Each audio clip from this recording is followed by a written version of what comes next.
There is a kind of lie more dangerous than rage, a lie spoken through smiles and signatures, when words say peace, but every quiet act whispers war. Massachusetts, in the years before 1775, mastered this deception. Not to trick the enemy, but to buy time, gather force, and strike with precision. This is not just a story of revolution. It is a manual of power. Why do the weak talk peace while sharpening swords? Because open defiance gets crushed, but a quiet, methodical rebellion, hidden beneath civility, can alter history. In a world that still rewards appearances over intentions, we ask, how did Massachusetts, this small colony, this supposed subject of the crown, manage to prepare for war under the very nose of the British Empire, all while claiming loyalty? This isn't a tale of coincidence, it's a masterclass in political duplicity. If you lead, if you resist, if you build something under threat. This lesson is yours. Watch not just what people say, but what they quietly prepare. Today, we uncover how a colony whispered war beneath the language of peace. Welcome to Liberty Unfolded.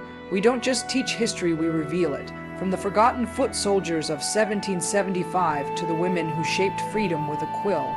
From betrayal in Boston to secret native alliances, this is where the real story of America begins. Subscribe and watch it unfold. Let us begin. There are times in history when the most powerful act of rebellion is not the raising of a fist, but the nod of a head. In 1774, Massachusetts looked obedient. On paper, the colony was subdued. Their legislative assemblies had been dissolved by royal decree. Their ports were blockaded. British soldiers patrolled their streets. To the outside world, it seemed the spirit of rebellion had been crushed under the boot of Parliament's coercive acts, called intolerable by those who understood what they truly meant. But this surface calm was not submission. It was concealment. The revolutionaries of Massachusetts had grasped a brutal, enduring truth. Open rebellion without preparation is suicide. So they acted. Not rashly, not loudly, but methodically, and with masks. They wrote letters to the king, pledging loyalty. They sent emissaries to Parliament, calling for dialogue. They addressed General Gage not with curses, but with courtesy. And yet, while the ink of these petitions was still drying, they began the work of dismantling British rule in practice, quietly, locally, without spectacle. Here we see the political genius of feigned obedience. To appear loyal while behaving treasonously is not hypocrisy. It is survival. It is strategy. If you wish to defeat a superior force, you must first convince it you pose no threat. Massachusetts did just that. Take the example of the town meetings. The British, seeing these gatherings as hotbeds of sedition, outlawed them under the Massachusetts Government Act. So the people stopped calling them town meetings. Instead, they met unofficially in taverns, barns, churches. The substance remained, only the label changed. A meeting by any other name still planned resistance. Local magistrates and sheriffs, those legally appointed by the crown, began resigning en masse, often under public pressure. But these resignations were not signs of defeat. They created a vacuum, and into that vacuum stepped men chosen not by royal decree, but by fellow citizens. Authority was quietly transferred from London to local hands without a single shot being fired. Even the newspapers played their role. While editors printed polite columns calling for calm and reconciliation, coded messages were passed through private correspondences and underground channels. These weren't just men of words. They were architects of delay. Because time, more than any rifle or musket, was their greatest weapon. Every week bought under the illusion of peace gave the colony more space to stockpile arms, more time to drill its militias, more opportunity to coordinate with other colonies. And the British, arrogant in their presumption of control, mistook restraint for weakness. They didn't see what was coming, that was the point. Massachusetts understood what tyrants often forget. When power speaks in commands, resistance must speak in riddles. You don't meet a lion's roar with your own. You meet it with silence, until your knife is close enough to reach its throat. So the colony wore the mask of obedience. It kept up the appearance of civility, legality, loyalty. But this mask wasn't cowardice, it was armor, a temporary disguise worn by men and women who knew the moment for open defiance would come, but not yet. Let others rage prematurely and be crushed. Massachusetts would wait. It would pretend, it would smile, and then it would strike. Because rebellion is not merely a cry against injustice. It is a game of timing, deception, and discipline. And those who understand the art of pretending to obey often win. Revolutions are not born in battlefields. They are born in whispers, passed in letters, sealed with wax, and trusted only to the faithful. The Massachusetts Revolution did not begin with musket fire. It began with communication. In a world without telegraphs, without instant news, the most potent weapon was not the gun, but the message, and Massachusetts wielded it with chilling precision. The committees of correspondence were in theory harmless, just small local groups sending letters between towns, discussing grievances, sharing news. They used polite language, cautious phrases. We respectfully object. We urge reconsideration. We remain loyal subjects. But underneath this civility was a machine. These committees were the nervous system of rebellion. They transmitted intelligence across vast distances, connected isolated towns, and ensured that no single village stood alone. They told each community, "You are not mad, you are not weak, you are not alone. We are all thinking the same thing." What began as a means of sharing information evolved into something far more powerful, a government beneath the government. In Boston, Samuel Adams, sharp-tongued eyesight, was one of the architects. He knew that revolution requires coordination, that fury without focus is theater. So he helped birth a structure where local patriots could discuss plans, exchange tactics, and report British troop movements in near real time. Each committee had members trusted not only for their intelligence, but for their silence. Discretion became a virtue. Leaks could kill, but even more dangerous than British troops were the moderates. The ones who believed compromise was still possible. The ones who said, "Let's wait, let's hope, let's not provoke." These committees exposed them. By bypassing official channels and building parallel networks, the patriots made the moderates irrelevant. The real decisions were no longer made in public halls but in candlelit parlors, over guarded discussions and coded notes. This was political war, and Massachusetts was winning. What's most remarkable is not just that these committees existed, but that they functioned in plain sight. They met under legal pretexts, drafted messages couched in loyalty, and operated beneath the noses of both loyalists and the British Army. The enemy looked directly at them and saw nothing but caution. Because the enemy was trained to fear noise and spectacle, not quiet coordination. They say war is deception, but here deception was governance. By 1774, nearly every town in Massachusetts had one of these committees. A farmer in Concord could receive a message from Boston within a day. A blacksmith in Worcester could know what the militia in Salem was preparing. And when Gage moved his troops, the committees knew faster than the general's own staff. This was not improvisation, it was infrastructure. We like to believe revolutions are made of passion, fury, spontaneous uprisings, but that is myth. The real revolution, the one that won, was made of folders, couriers, and coordination. Passion may inspire men to resist, but structure turns resistance into victory. The British misunderstood this entirely. They assumed Massachusetts was ruled from above, by Parliament, by governors, by generals. But in truth, Massachusetts ruled itself, through paper, ink, and intention, and all the while, the colony kept speaking of peace, of patience, of hope. Because until you are ready to strike, you speak the language of submission. But in secret, you prepare to replace the world. There is a type of army that exists only on paper, And there is a type more dangerous still, one that exists everywhere and nowhere at once. To the Crown, the Massachusetts militia was a relic, a quaint holdover from frontier days. Part-time men, farmers with muskets, summoned for barn fires and wolf sightings. Nothing to fear but this assumption, like so many in imperial history, was fatally naive. By late 1774, Massachusetts had begun transforming its local militias into something very different, a shadow army, an invisible force that could strike, disappear, and reorganize without formal orders. These were not British regulars with uniforms and salaries. These were carpenters, smiths, teachers, preachers, ordinary men trained for extraordinary ends, and most terrifying of all, they did not look like soldiers.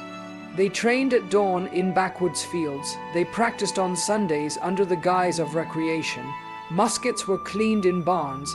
Ammunition was poured by hand beside looms and livestock. These were not parades.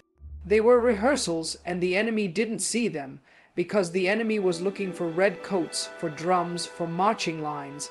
But Massachusetts had learned the lesson of David, not Goliath. The colony's leaders didn't seek to match British military might. They sought to undermine it. The idea was simple: fight a war before war was declared. Win control of local arms, control of roads, control of loyalty, before the enemy realized it was no longer in charge. And so, the militia system was quietly radicalized. In October 1774, the Provincial Congress, functioning in defiance of British law, structured the militia. They created special units called the Minutemen, men chosen for their readiness, discipline, and reliability. Not just anyone could be a Minuteman. These were the elite of the invisible army, ready to mobilize at a minute's notice, hence the name. They didn't need orders from Boston. Their orders were already written, memorized, and internalized. Think of what this means: a decentralized military force spread across dozens of towns with pre-assigned roles ready to ignite within hours. No central command, yet perfect coordination. No public declaration, yet complete intent. It was a revolution rehearsed in silence. General Gage, watching from Boston, underestimated them. He believed he faced disorder, but Massachusetts was not disordered. It was ungoverned. He saw a people still speaking of loyalty, still sending petitions, still pretending to follow royal instructions. But while he watched the words, he ignored the weapons. While he listened to the letters, he missed the drills, and by the time he reacted, it would be too late. Because by April 1775, Massachusetts had tens of thousands of trained men, scattered across hills and farms, hiding behind the mask of common life. No banners, no formal declarations. Just preparation in plain sight. The militias of Massachusetts were not just a military tactic. They were a psychological one. To every loyalist, they whispered, "You are surrounded." To every patriot, they promised, "You are not alone." To the British, they declared nothing until the day the powder spoke for them, and that day would come. Because when you are forbidden to raise an army, you do not protest, you do not argue, you become the army. Quietly, completely, and when war begins, you're already in formation. Every war begins with hunger, not for blood, but for supplies, powder, shot, food, shelter, maps. You do not win with ideology, you win with logistics. And in Massachusetts, the quiet preparation for war meant acquiring everything needed to sustain it. The genius was not just in the gathering, but in the hiding. From the outside, Massachusetts appeared impoverished. Parliament's blockades were working, trade was strangled, the people were hungry, there was no industry of arms, no standing army, no war chest. But this, too, was part of the design. While the British watched the ports, the colonists looked inward. Barns became depots, meeting houses became armories, saltpeter was refined in cellars, musket balls were forged beside cooking pots, and under the cover of normalcy, the materials of war grew, piled in hidden corners of homes, buried in barrels beneath hay, disguised as common tools. The British assumed resistance would look like a fortress, but in truth it looked like a granary, a stable, a lumber cart. Here's a truth rarely spoken aloud: Massachusetts lied repeatedly on purpose. When General Gage requested inventories of arms, local officials sent false numbers.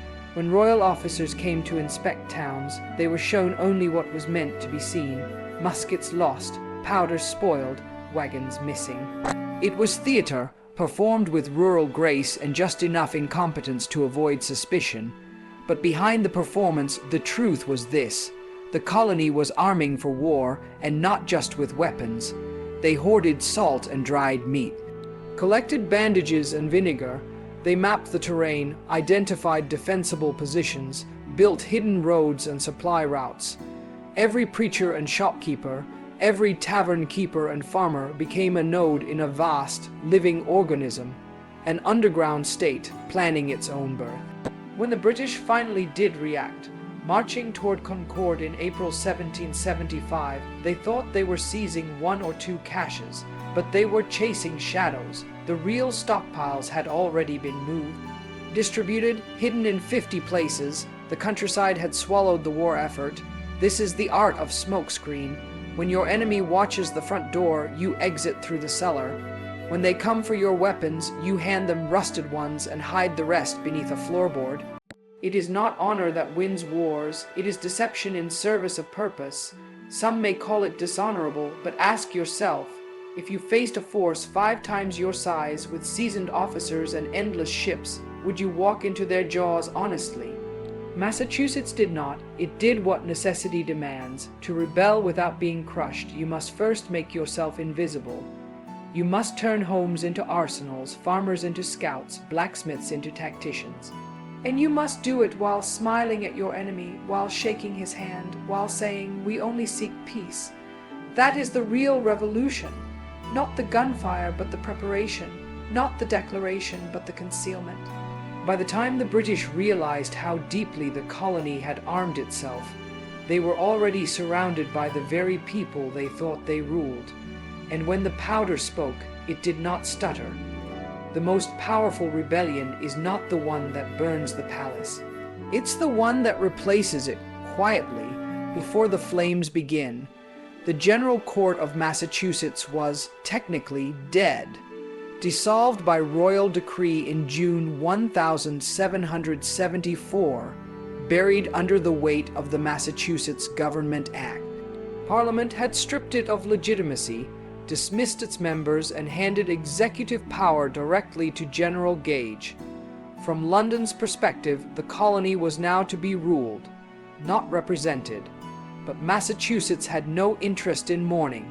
Instead, they reassemble, illegally, defiantly, and with unnerving calm, not as a mob, not as a militia, as a legislature. This was the rebellion's most dangerous illusion. It pretended nothing had changed. The same men returned. They met not in some back alley or secret chamber, but in Salem, and when locked out there, they reconvened in Concord. It wasn't secrecy that protected them, it was boldness. They simply acted as if they still had authority, and to the towns that obeyed them.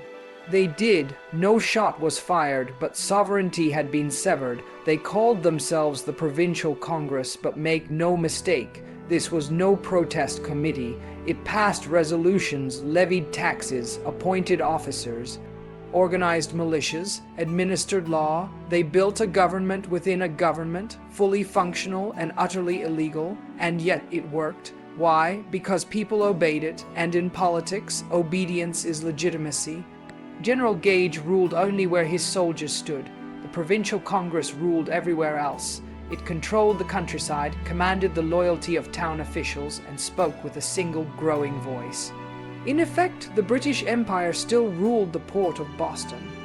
The rest of Massachusetts had defected, and here lies the genius. It was done not in defiance of law, but under the pretense of its continuation. The Congress framed itself not as a rebel institution, but as the rightful custodian of Massachusetts' charter liberties. Their claim wasn't revolution, it was restoration. They said, We are preserving our ancient rights against unlawful interference. It was a lie, but it was the kind of lie that holds a republic together while it prepares to kill a king. By November 1774, the Provincial Congress had appointed a Committee of Safety, effectively an executive body to oversee defense. It began recruiting officers, organizing arms, distributing funds, all the functions of a state. The colony had two governments, one official but powerless, the other illegal but obeyed, and no one declared war.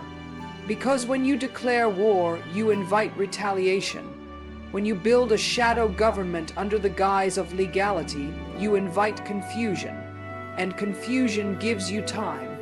By the time the first bullets were fired in Lexington and Concord, Massachusetts had already built a parallel state. Not in theory, in action, and once again the lesson is brutal, timeless, and real. You don't wait for permission to take power. You act like you already have it. You act like you are the government. And if others follow, you are. There comes a moment when even the most skilled deception must end, when illusion has done its work, has bought its time, has concealed its edge. There is only one thing left to do: draw the blade. That moment came on April 19, 1775. The place, Concord, the death of the mask, the birth of open war. To the British, it was meant to be a quick correction, a preemptive strike to seize hidden munitions and disarm the unruly countryside.